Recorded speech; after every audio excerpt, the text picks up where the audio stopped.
everyone, it's me, Robert, also known as Thefallen835, back for another ramblings. Yes, February is nearly gone and March is nearly upon us, so it's time to look back at the month and see what's coming ahead in the future. So, first bit of news, there has been a massive change around in this room. Over the weekend I purchased a new shelf unit which contains most of the plastic I own now, and it does look good. I will show you in a minute. I'll give you a little tour of it.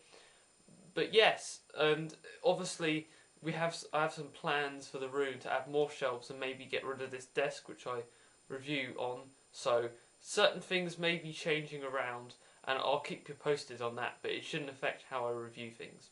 So here it is. So here is the shelf, and as you can see it has a lot of stuff on it. Lots of stuff. So starting at the top, we have Unicron, animated bulkhead, Primus, the Ark, and then two of Prime and Jetfire, which are leaders from Revenge of the Fallen. So this is sort of the shelf for big, large, bulky figures. Coming down, we have my Doctor Who shelf, which, as you can see, there's a lot of Doctor Who on this. I'll try and show you. At the back, we have, if you can see that, Grunt from Mass Effect in the midst of all these Doctor Who's. We have all my Daleks at the back, as you can see. Daleks. We then have the Genesis Ark in the corner. We have some aliens and monsters along the back. We then have all 11 Doctors at the front, which is pretty cool. I really like it. And then coming down to the next shelf, this is a continuation of the Doctor Who, but also Halo. So we have several Doctor Who figures here, including Face of Boa, Werewolf and Acrylotane. We then have the ship, which I reviewed quite recently. This space will be where the figure, which I'll show you my haul, is going. We then have the Halo Mega Blocks. So we have a Locus. We have some of my Warthogs that I own, not all of them, because I couldn't fit them all on here. A selection of the Halo minifigures I have, which include Covenant and UNSC. And at the back we have the second generation Covenant Wraith, which is always a nice figure. So, yeah, it's a good shelf. Moving down to the next shelf, we have the Transformers shelf. So we have animated Megatron and leader class Megatron. We then have some more, not animated, Armada, sorry. We then have some more Armada figures. We have my Titanium Sunstorm, which is still in the packaging. We got some Fall of Cybertron and movie figures here. Movie figure, some more movie figures plus some miniature ones. More movie figures, and also Hailstorm.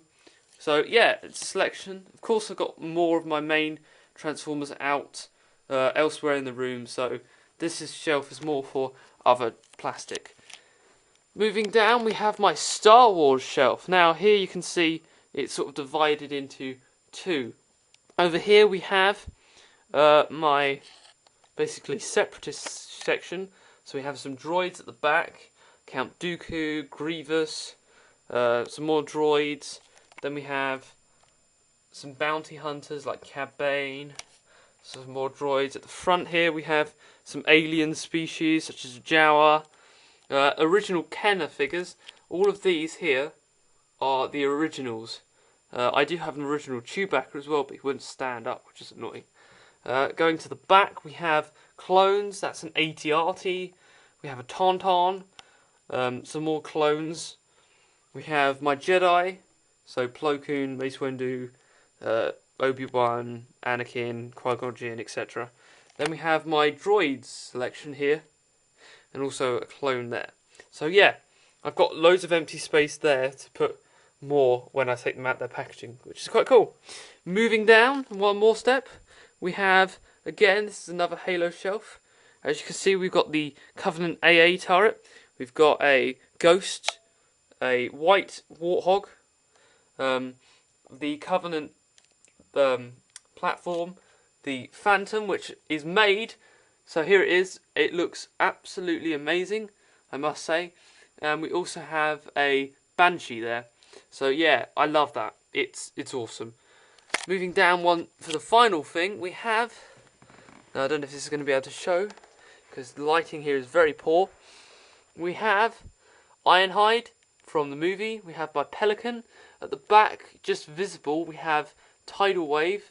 We have a hornet and a gremlin from Halo Mega Bloks. And at the very back, you can just see we have a Metroplex, my Generation 1 Encore Metroplex. So yeah, so this shelf is full of plastic. It's awesome.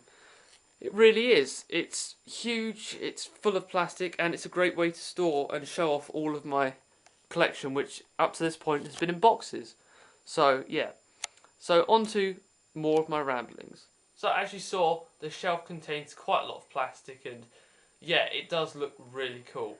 So, on to the second topic of today, Iaconic reviews. This month we have recorded 3 new episodes of the podcast. Each we are reviewing the first 3 issues of Autocracy, which has been very exciting, and we've also had 3 amazing guests on the show, which I have to say thank you to all the guests who's been on so far for just making the show great and for just coming on and giving up your time to do this. It's been great. Please go check out the link. The links will be below for Iaconic reviews.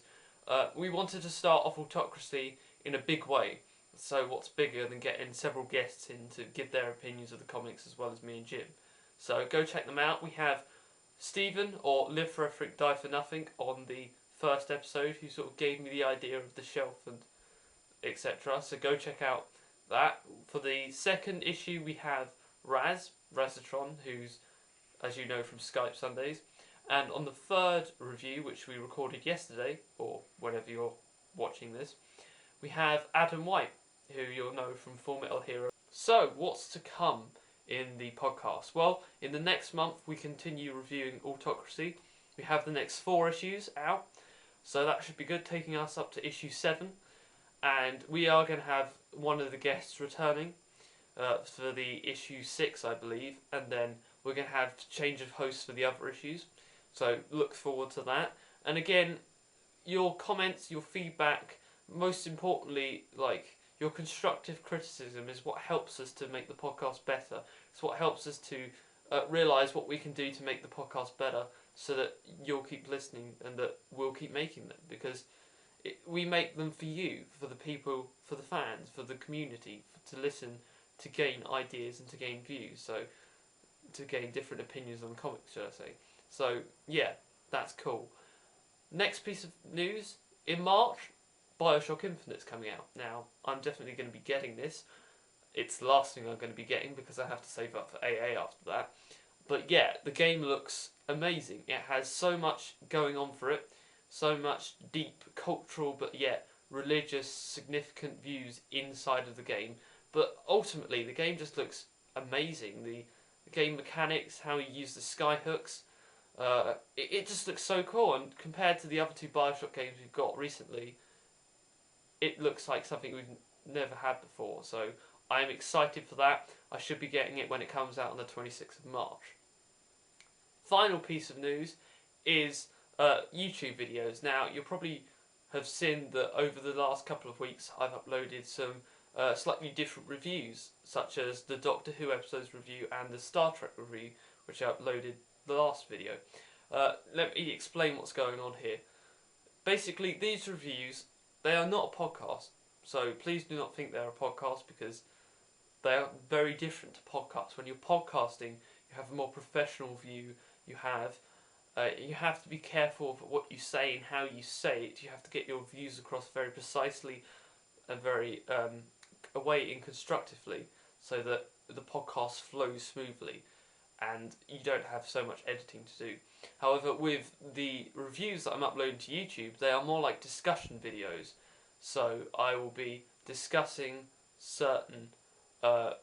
discussing normally with another guest, like I've been doing it with Matt, or TARDIS Law 7, as you know him on YouTube, and we basically just discuss the episode in a way which is relaxing, yet we do say quite constructive advice during the review. So it's more of a discussion review than a podcast review. So, and as always, if there is anyone who wants to do these reviews, because I'm thinking not just stepping out of the world of Doctor Who and Star Trek, I could be doing more different reviews and get you involved, the subscribers, the people who watch the videos, you coming on the show, coming on these reviews and giving your opinion. It would be great to have some more people to come on and do these reviews. I was maybe thinking we could go into, say, Star Wars or Transformers Generation 1 episode reviews. That'd be quite cool. But any ideas? If you have ideas about it, by all means, you're welcome to put them in the comments below. Please go and comment on what you think, or if you'd just like to be part of these reviews, please just comment below. Go on, comment now. That's it. So yeah, your feedback and advice is more welcome on this point. So that pretty much does it for this month. It has been quite a good month. There has been quite a lot of reviews coming out of this channel, and it should carry on for the next couple of months to go. So, on to the haul. And this month, as you can see, there's quite a lot of stuff has been brought. I'm not going to show the stuff I got at the meet because you've already seen it, which was the Halo Phantom and the Star Trek book. However, I do have other items which I wish to show you. Also, the Star Trek HeroClix ship, you've already seen that, so I won't show it here. So, let's start off with comics, because this month and last month I haven't really been buying many Transformers comics. In fact, I haven't brought none, which is weird because I normally keep up to date. However, I have a pile of comics this big, which I still need to read, and it just won't go if I keep buying more comics. Saying that, though, I did buy this, which is Star Trek Next Generation The Hive, Issue 1. This story is all about the Borg. It takes place after Nemesis, and it looks good. I haven't read it yet, but I know the premise of the story, and I can't wait to read it, because it looks like a good read. So, yeah, can't wait to do that. Next, we have a game, which I don't normally buy games. Most games I buy are Xbox. However, this one I couldn't resist, and it is none other than Sins of the Solar Empire Trinity. Now, let me explain a bit about this game. This game is a strategy-based space game in which you can control fleets which move between planets. You can colonize planets. However, unlike most strategy games, you can zoom into the actual ship itself. In fact, you can zoom into parts of the ship, that's how, and then you can also zoom out to see the whole galaxy. So it's a brilliant game. You have 3 fractions and lots of ships, and it's just so cool. I would recommend getting this game if you're a fan of strategy or sci-fi. This is one for you. And I used to own this game, however it got lost. I still don't know how it did, but it did. So when I saw this weekend, for the same amount of money, I had to pick it up, which is always great, and it's just a brilliant game, and I'd recommend it to anyone who wants to play it. So, yeah. And the final thing this month is probably one of my star buys, if there is such a thing. I picked this, it's a figure, and I picked it up for a reasonable price, considering that it was on offer, and considering I didn't think I was going to see it. And it is none other than the Halo McFarlane Master Chief from the package review. This is part of the 10-year anniversary line, which is cool. And as you can see, I did get it from Smythe's, and it was on offer. It should have been £13, however, it was only £7, which is brilliant. I absolutely love it. I love the way that the figure looks. It looks very nice. As you can see, it does come with part of the logo. And here's just a quick look at the back.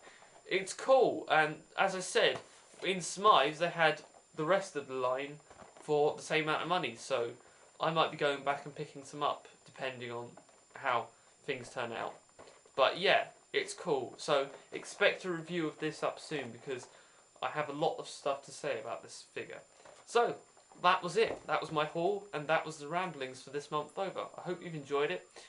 Sorry if this part of the review of the video has been short, however, with the added shelf part, I needed to sort of make it shorter. So, until next time, which will be hopefully this being reviewed, I will see you then. Goodbye. Have a great day, everyone.